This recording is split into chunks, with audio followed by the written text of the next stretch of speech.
That's it right. Even those of you who are doing sinful act, you know it's wrong, but you don't stop.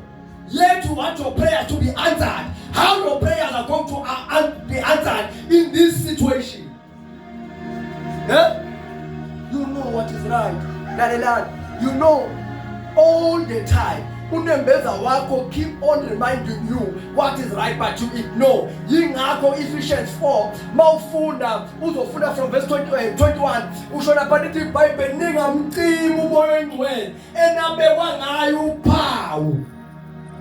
Sometimes Holy Spirit speaks, but you don't listen. And then when He speaks, it's not like but you don't listen. There are few people in the church who listen to Holy Spirit. I said one day, if you want to understand clearly the Holy Spirit is working very close to your conscience.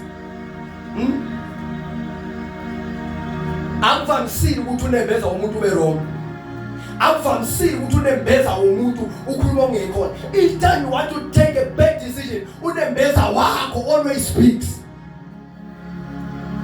You know what is right, but you don't do it. Am I lying? It's been years of preaching the gospel. Siyayazi into right, but we don't do it. You know why? It is because we are being overpowered by our flesh. Because inyama yona sithokozisa kakhulu.